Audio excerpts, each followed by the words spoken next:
EVM में किस किस तरीके से घोटाले हो रहे हैं उस पर हम लोग आपसे बात करेंगे। और ईवीएम में घोटाले करके वोटर की वोट चोरी करने का मतलब है प्रजातांत्रिक अपराध। और इस अपराध में जो ऑफिसर्स या जो गवर्नमेंट के विभाग या जो एजेंसी शामिल होती हैं, हम ऐसा मानते हैं कि ये सही मायने में देशद्रोह है। क्योंकि देश के संविधान के हिसाब से प्रजातंत्र में जनता को ये भरोसा होना बहुत ज़रूरी है कि वो जिस प्रत्याशी को वोट दे रहे हैं उनका वोट उस प्रत्याशी को जा रहा है। अगर वोटर को इस बात पे भरोसा नहीं हो रहा कि उसकी वोट उसी प्रत्याशी को जा रही है जिसको वो वोट दे रहे हैं, और अगर सच मायने में उसकी वोट की चोरी हो रही है, तो ये देशद्रोह है। ये देश के संविधान के साथ, देश के प्रजातंत्र के साथ, देश की जनता के साथ धोखा है। पहले 2 मशीनें काम करती थी, एक बैलेट यूनिट होती थी, एक कंट्रोल यूनिट होती थी। बैलेट यूनिट चुनाव से पहले जब नॉमिनेशन फाइल हो जाते हैं और कौन सी मशीन किस विधानसभा में जाएगी, उससे पहले इलेक्शन ऑफिस से जुड़े हुए जो अधिकारी होते हैं उनके और इंजीनियर्स के बीच में बात होती थी, और उस बैलेट यूनिट के ऊपर जो जो प्रत्याशी वहाँ चुनाव लड़े उनकी चिट चिपकाई जाती थी। लेकिन बैलेट यूनिट में नंबर होते थे, बैलेट यूनिट में नाम नहीं होता था किस प्रत्याशी का वोट डाल रहे हो, बल्कि नाम होता था, उसकी चिट चिपकी होती थी। और बैलेट यूनिट जो नंबर पे दबाया जाता था वो सूचना देती थी कंट्रोल यूनिट को। लेकिन चूंकि कंट्रोल यूनिट में सारी प्रोग्रामिंग की जाती थी, इसके ऊपर माननीय सर्वोच्च न्यायालय के अंदर केस डला, और केस डलने के बाद कोर्ट को ये भरोसा नहीं हुआ कि इसमें गड़बड़ी नहीं हो सकती, तो कोर्ट ने वीवीपैट लगाने की बात की कि सभी मशीनों में, सभी कंट्रोल यूनिट के साथ वीवीपैट लगाई जाए। उसके बाद वीवीपैट लगी, लेकिन साथ ही इस बात पे भी कोर्ट ने फैसला किया कि वीवीपैट की भी काउंटिंग कराई जाए। लेकिन इलेक्शन कमीशन ने उस बात को नहीं माना, और फिर वो सारी मशीनें काउंट करने की बजाय उन्होंने केवल 1% मशीनों को काउंट करने की बात की।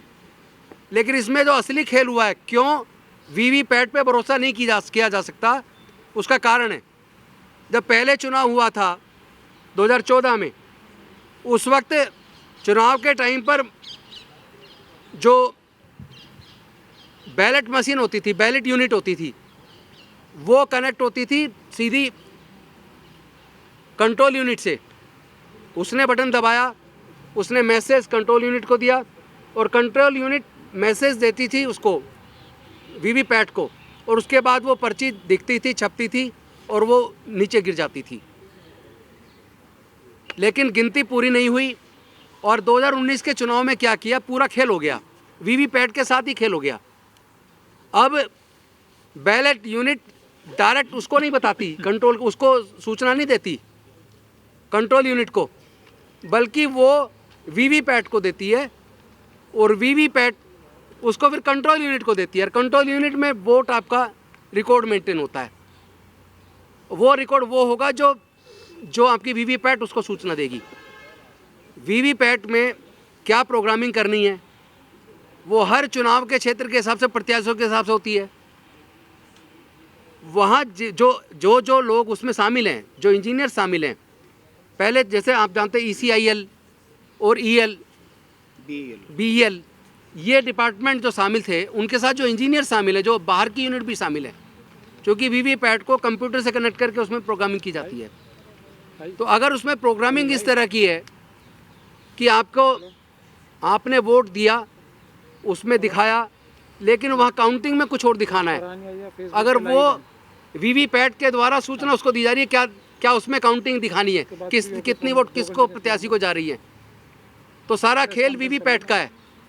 यानी जो सूचना पहले बैलेट यूनिट कंट्रोल यूनिट को डायरेक्ट देती थी, अब 2019 के चुनाव से वो कंट्रोल यूनिट को देने की बजाय वीवीपैट को दे रही है, और वीवीपैट उसके बाद उसको कंट्रोल यूनिट को दे रही है। तो पूरा का पूरा खेल वोट का चोरी का है। और इस तरह के, जिस तरह आपने देखा होगा, एक छत्तीसगढ़ के एक बीएसपी के प्रत्याशी चुनाव लड़े और जिस बूथ पे उनका खुद का वोट था वहाँ उनके परिवार का, रिश्तेदारों का भी वोट था, लेकिन जब काउंटिंग हुई तो उस बूथ से उसको कोई भी वोट नहीं मिला। इससे इस बात का भरोसा बढ़ता है कि वीवीपैट में पूरी गड़बड़ी है। इसका मतलब पूरा जो ईवीएम है, ईवीएम का चुनाव भरोसे करने के लायक नहीं है। और ये जो मैंने अभी आपको बताया, इसके बारे में कन्नन गोपीनाथन जो एक ब्यूरोक्रेट थे, एक आईएएस ऑफिसर थे, वो इलेक्शन ऑफिसर थे, उन्होंने खुद द क्विंट में ये रिपोर्ट दी है कि इस तरह वीवीपैट में और ईवीएम में इस तरह घोटाला हो सकता है, चोरी वोट की हो सकती है, इस पर भरोसा नहीं किया जा सकता।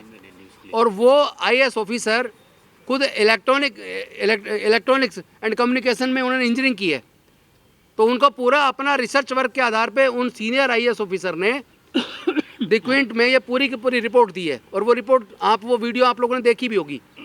उस वीडियो को देखने के बाद ये कोई संदेह नहीं रह जाता, और ये जिम्मेदारी इलेक्शन कमीशन ऑफ इंडिया की है कि वो वोटर का भरोसा कायम करे।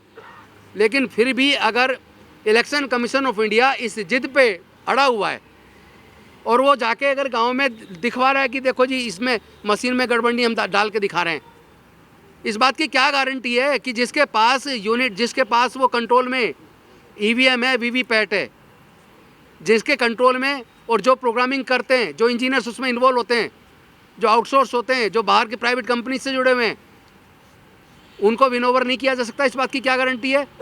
क्योंकि जब अधिकारियों तक को विनोवर कर लिया जाता है या डरा दिया जाता है, जो इलेक्शन ऑफिसर होते हैं या जो रिटर्निंग ऑफिसर होते हैं, जहाँ काउंटिंग होती है, वहाँ आपने देखा होगा कई जगह सपा के उम्मीदवारों को, कई जगह बसपा के उम्मीदवारों को, कई जगह आरजेडी के उम्मीदवारों को, चाहे वो यूपी वाला चुनाव हो चाहे बिहार वाला चुनाव हो, उन चुनावों के अंदर कई जगह बीएसपी के प्रत्याशी को, सपा के प्रत्याशी को, आरजेडी के प्रत्याशी को उन्होंने जीत डिक्लेयर कर दिया, लेकिन जीत का सर्टिफिकेट नहीं दिया। लेकिन उसके कुछ देर बाद उन अधिकारियों ने बीजेपी के लोगों को जीता हुआ डिक्लेयर करके उनको सर्टिफिकेट दे दिया। अब आदमी लड़ता रहे।